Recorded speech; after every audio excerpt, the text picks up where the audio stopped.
বিশ্বনাথত বন্যহস্তী কৰিডৰ বন্ধ কৰি চাহ ফেক্টৰী নিৰ্মাণ অসাধু চক্ৰৰ বন্যপ্ৰাণী সুৰক্ষাৰ কথা চিন্তা কৰি ওলাই আহিল দল সংগঠন জিলা আয়ুক্তক স্মাৰক পত্ৰ প্ৰেৰণ বিশ্বনাথ জিলাত খাদ্যৰ সন্ধানত বন্যহস্তী জনাঞ্চললৈ ওলাই অহা এক নিয়মত পৰিণত হৈছে জিলাখনৰ কাজিৰঙা ৰাষ্ট্ৰীয় উদ্যানৰ ষষ্ঠ আৰু দশম সংযোজনত যাতায়াতৰ বাবে ব্যৱহাৰ হোৱা কৰিডৰত ৰাজেশ কুমাৰ গুপ্তা নামৰ ব্যক্তিজনে এটা চাহ ফেক্টৰী স্থাপনৰ যোজা কৰা দেখা গৈছে বন্যপ্ৰাণী সুৰক্ষাৰ বাবে সমগ্ৰ অঞ্চলটোত বন বিভাগে পদক্ষেপ লোৱাৰ সময়তে ব্যৱসায়িক স্বাৰ্থত বন্যহস্তীকুলৰ যাতায়াতৰ পথ ৰুদ্ধ আৰু পাৰিপাৰ্শ্বিক বাতাবৰণ দূষিত কৰিব বিচৰা কাৰ্যৰ বিৰোধিতা কৰিছে বিশ্বনাথৰ বহুকেইটা দল সংগঠনে যাৰ বাবে আজি সংগ্ৰামী যুৱ পৰিষদ অসম জাতীয়তাবাদী যুৱ ছাত্ৰ পৰিষদ আসু আজছা সাঁওতালী ছাত্ৰ সন্থাকে ধৰি বহুকেইটা দল সংগঠনে এই নিৰ্মাণ কাৰ্য বন্ধ কৰাৰ দাবীত বিশ্বনাথ জিলা আয়ুক্তৰ হাতত এখন স্মাৰক পত্ৰ প্ৰদান কৰে দল সংগঠনসমূহে হাতী আৰু মানুহৰ সংঘাত বৃদ্ধিৰে পৰিৱেশ ভয়াৱহ কৰিব পৰা এই ফেক্টৰী নিৰ্মাণ কাৰ্য বন্ধ কৰিলে ৰাইজৰ নিৰাপত্তা নিশ্চিত হ'ব বুলি উল্লেখ কৰে যদিহে এই নিৰ্মাণ কাৰ্য জিলা প্ৰশাসনে শীঘ্ৰে বন্ধ কৰাৰ ব্যৱস্থা নকৰে তেন্তে তীব্ৰ আন্দোলন কৰাৰো হুংকাৰ দিয়ে দল সংগঠনে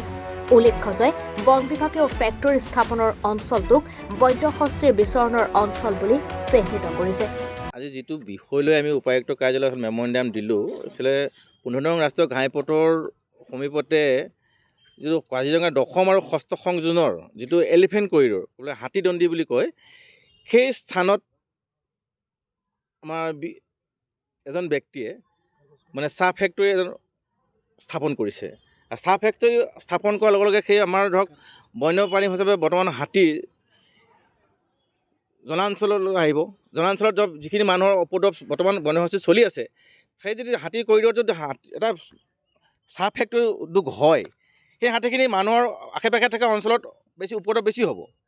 সেই ফেক্টৰীটো বন্ধ কৰাৰ দাবীত আমি যে অসম জাতীয়তাবাদী যুৱ ছাত্ৰ পৰিষদে উপায়ুক্তৰ জৰিয়তে অৱগত কৰিছোঁ যে এই ফেক্টৰী ভাগ বন্ধ হ'ব লাগে আমি এই বিষয়লৈ আমাৰ অসমৰ মুখ্যমন্ত্ৰীকো আবেদন কৰিছোঁ যে এনে বিষয়ত তেওঁ হস্তক্ষেপ কৰক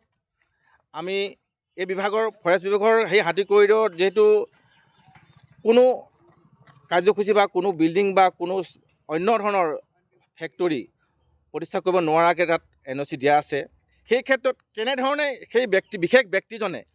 সেই স্থানত চাহ ফেক্টৰী স্থাপন কৰিবলৈ পালে তেওঁক অনুমতি কোনে দিলে মিউনিচিপালিটি দিলে নে বিশ্বনাথ জিলা প্ৰশাসনে দিলে নে তেওঁক সেই পঞ্চায়তে দিলে সেইটো বৰ উদ্যোগৰ বিষয় যদি ইয়াত কোনো তৃতীয় পক্ষ জড়িত হৈ আছে আমি তেওঁলোককো সকীয়াই দিব বিচাৰোঁ অসম জাতীয় যুৱ ছাত্ৰ পৰিষদৰ পৰা যে সকলোৱে যে আমাৰ এই বনহস্তী ষষ্ঠ বা দশম কৰিডৰত হাতী অহা যোৱা কৰিডৰত যে কোনো চাহ ফেক্টৰী বন্ধ কৰিব লাগিব আৰু কোনো পধ্যে হ'বলৈ আমি নিদিওঁ নহ'লে আমি গণতান্ত্ৰিক আন্দোলন কৰিবলৈ বাধ্য থাকিম হয় আজি আমি বিশ্বনাথ জিলা আয়ুক্ত কাৰ্যালয়লৈ আমি আহিবলগীয়া আমি বাধ্য হৈছোঁ কিন্তু আমি দেখিবলৈ পাইছোঁ যে 15 নং যি ৰাষ্ট্ৰীয় ঘাইপথ আছে বাগমাৰী সেই ৰাষ্ট্ৰীয় 15 নং ঘাইপথৰ নিচেই কাষত য'ত নেকি ষষ্ঠ সংযোজন যি কাজিৰঙা সংযোজন হয় দশম সংযোজন আছে তেনে ঠাইত এটা চাহ ফেক্টৰী নিৰ্মাণ কাৰ্য চলি আছে আৰু এই যে চাহ ফেক্টৰীটো আমি বন্ধ কৰাৰ দাবীত আমি আজি জিলা আয়ুক্ত মহোদয়ক আমি মেমৰেণ্ডাম দাখিল কৰিছোঁ আৰু এই মেমৰেণ্ডামত আমাৰ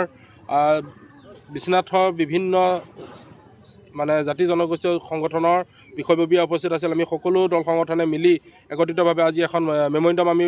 দিছোঁ কিয়নো য'ত নেকি ষষ্ঠ সংযোজন য'ত নেকি হাতী অহা যোৱা কৰিডৰ হয় তাত বন্যহস্তী অহা যোৱা কৰি থাকে আৰু লগতে তাৰ পৰিৱেশটো বিনষ্ট হোৱাৰ আমি এটা অনুমান পাইছোঁ সেয়েহে আমি এই চাহ ফেক্টৰীটো বন্ধ কৰা আমি দাবী জনাইছোঁ জিলা আয়ুক্তক য'ত নেকি সেই পঞ্চায়তৰ ফালৰ পৰাও তেওঁলোকে এই কাগজ পত্ৰত তেওঁলোকে কৈছে কি যে ইয়াত কোনো কাৰণতে এনেধৰণৰ ফেক্টৰী হ'ব নালাগে সেইখিনি কোনো ধৰণৰ ফেক্টৰীলৈ কনভাৰ্ট হোৱা নাই মাটি দ্বিতীয় কথা হৈ গ'ল কি যে যি বন বিভাগেও সেইখিনি কথা তেওঁলোকে নিজৰ NOC-খনত লিখিছে কি যে এই জেগাখিনি হৈ গ'ল হাতী চলাচল কৰি থকা অহা যোৱা কৰি থকা এটা পথ সেইটো কাৰণে আমি এই বিষয়টো লৈ আজি মেমৰেণ্ডামখন দিবলৈ আহিছোঁ আৰু এই মেমৰেণ্ডামখনতে আমাৰ গোটেই বিষয়বস্তুখিনি আমি লিখি দিছোঁ সদৌ অসম ছাত্ৰ সন্থাৰ বিশ্বনাথ মহকুমাৰ বিষয়ববীয়াসকল আছিলে তেওঁলোক আমি গোটেই দল সংগঠনে গোটেইখিনি মিলি দিছোঁ সংগ্ৰামী যুৱ ছাত্ৰ পৰিষদৰ বিষয়ববীয়া আছিলে, আজি অসম জাতীয়তাবাদী যুৱ ছাত্ৰ পৰিষদৰ জিলাৰ সভাপতি ডাঙৰীয়া আছিলে, চাউতালী ছাত্ৰ সন্থাৰ সভাপতি আছিলে, ইয়াত আটছাৰ জিলাৰ সভাপতি আছিলে, প্ৰমুখে আমচুৰ জিলাৰ সভাপতি আছিলে। সকলোৱে মিলি আমি একত্ৰিতভাৱে আজি এই বিষয়টো আমি মানে স্পৰ্শকাতৰ বিষয় বুলি আমি অনুমান পাইছোঁ আৰু সেয়েহে আজি এই মেমৰেণ্ডামখন দিলোঁ। আমি জিলা আয়ুক্তৰ মহোদয়ক আমি দিছোঁ, তেওঁলোকে কি পদক্ষেপ লয় আমি চাম, অন্যথা অনাগত দিনত আমি মুখ্যমন্ত্ৰী মহোদয়ক এই বিষয়টো মানে দৃষ্টিগোচৰ কৰিবৰ কাৰণে আমি বাধ্য হ'ম আৰু লগতে আমি গণতান্ত্ৰিক আন্দোলন কৰিবৰ কাৰণে আমি বাধ্য হ'ম। কিয়নো য'ত নেকি হাতীৰ অহা যোৱাৰ এই অঞ্চলখিনিত তেওঁলোকে যি ফেক্টৰী নিৰ্মাণ কৰিব বিচাৰিছে, এই ফেক্টৰী নিৰ্মাণে কিন্তু সেই পৰিৱেশ বিনষ্ট হ'ব, সেই হাতী অহা যোৱা সংঘাত সৃষ্টি হ'ব সেই মানুহৰ লগত। সেইটো কাৰণে সেই জেগাত এই ফেক্টৰী হ'ব নালাগে বুলি আমি দাবী জনাইছোঁ আৰু এই আজি মেমৰেণ্ডাম দিবলৈ আমি ইয়াত আহিব লাগিছোঁ। ইয়াত ৰাজেশ কুমাৰ গুপ্তা নামৰ এজন ব্যক্তিয়ে তেওঁ আহিলৈ ইয়াত যি চাহ ফেক্টৰী নিৰ্মাণ কৰিবলৈ হেৰি কৰিছে আৰু আমি অকণমান অনুমান পাইছোঁ ইয়াত তৃতীয় পক্ষ কোনোবা জড়িত হৈ আছে তেওঁলোকক এইখিনি সহায় কৰাৰ ক্ষেত্ৰত। সেইটো কাৰণে আমি তেওঁলোকক আজি এই আপোনালোকৰ মিডিয়াৰ জৰিয়তে আমি তেওঁলোকক সকীয়াই দিছোঁ যে এনেধৰণৰ কাম কৰাৰ ক্ষেত্ৰত কোনোবাই যদি তেওঁলোকক মানে সাৰ পানী যোগায়, তেওঁলোকৰ ওপৰতো আমি কিন্তু বিহিত ব্যৱস্থা ল'বলৈ কিন্তু আমি বাধ্য হ'ম আৰু মুখ্যমন্ত্ৰী মহোদয় এই বিষয়টো দৃষ্টিগোচৰ আমি আপোনালোকৰ জৰিয়তে আমি কৰিছোঁ। Bureau report, any Bharat 24।